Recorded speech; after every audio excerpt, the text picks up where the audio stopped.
Hello everyone, long time no see, I know, and yes, this video has been due for a very long time now, but as they say, better late than never, right? Well, I was still excited to show you how my July spread in my reading journal turned out, since even though I didn't get to read as much as I would have liked, I did watch a lot of new movies, which was also a very important focus for this month. After coming back from my trip, I think it's always hard to readjust to life again, so maybe I was more in the mood to chill. You can also chill and relax with a book, but I think my decision for the first book of the month jeopardized a bit that possibility. I'll tell you more about it in a second. For now, I'll leave you to it. For some reason, I wanted this month to be purple, and since most of the purple stationery I've got has witches or a sort of magical element in it, the spread turned out very whimsy and witchy, something I didn't see coming, but that was gratifying, we could say, nonetheless. Okay, talk to you in a bit.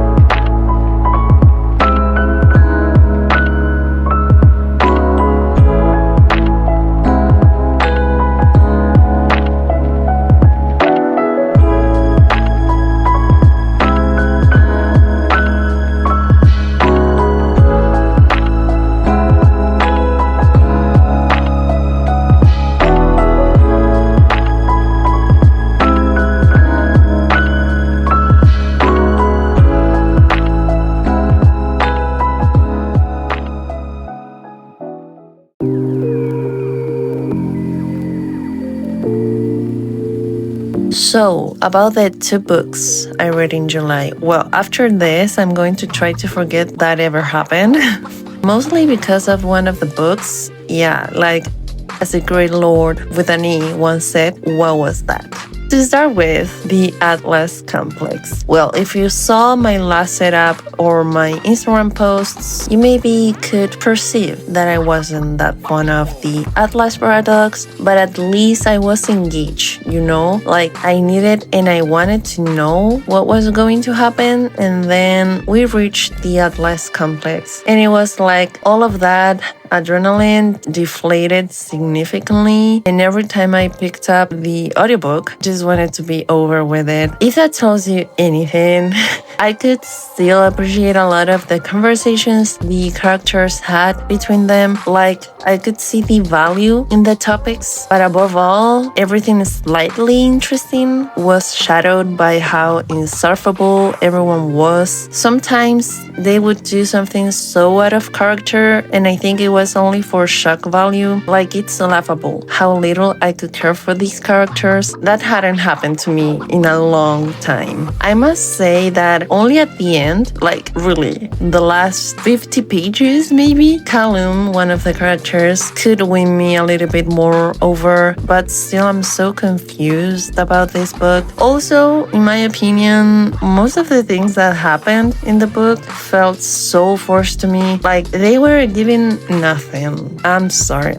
Maybe it's a little late to say this. This is completely my opinion, okay? It won't define the book or anything, and if you love this book, please don't get offended. I really wish I could be more like you, really, but that wasn't the case, sadly.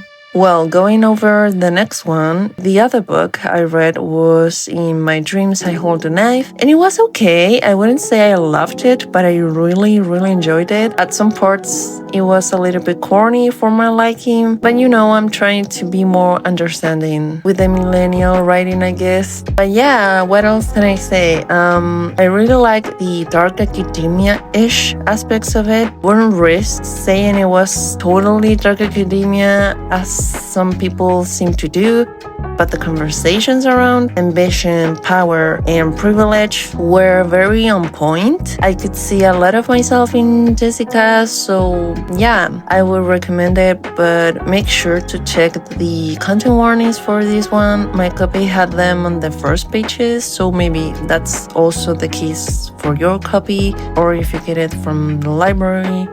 The other book I started reading was The Waves by Virginia Woolf. Well, it's more of a reread, but now in English, since I first read it in Spanish, so I'm taking my time with it, and I think I'll finish it in September, most probably.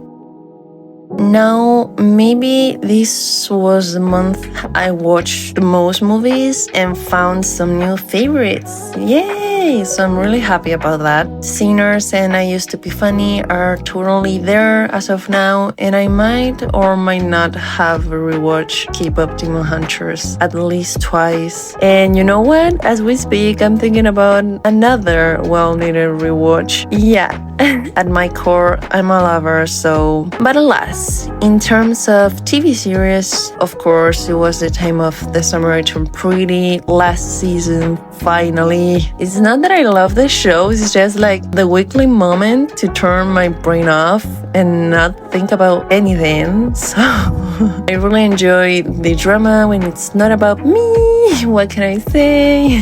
And I also been looking forward to knowing what is going to happen, since I know what happens in the books, but they've been saying that they're trying to make kind of a turn. Yeah, it's been interesting so far. I also binge watched the new season of The Bear. I wasn't expecting it, but it was such a nice surprise, especially because The Bear basically turned into my favorite TV series of this year. Like, I can now safely say it's one of my favorite TV series ever. Maybe the first one when it comes to non-animated series. They always have the first places, but yeah, this season totally was the cherry on top. I adore the messiness of it all and all the allegories, metaphors the show does regarding cooking and the human condition and human relationships and how we interact with each other. Also, I love how they take the time to develop each character with care. So I'm just very grateful that we still have this kind of series around. And that's it. Basically, that was my July. So yeah, that was it for today, guys. Thank you so much for tuning in as always. And again, sorry for the lateness of this video. Life keeps being hectic, and I think one has just to adapt to its waves, you know? Next week, or maybe next week. I don't want to pressure myself, honestly. It'll be the time for the August setup. I'm almost ready with it, so look forward to that. I also hope that I can finally post my Korea diaries. I think we are very close. There's been some technical problems, but yeah, we're almost there. So especially me, I'm looking forward to it. I just want to relive those memories and show you more of my trip. Okay, so take care, and I send the biggest and warmest of hugs. See you next week. Bye!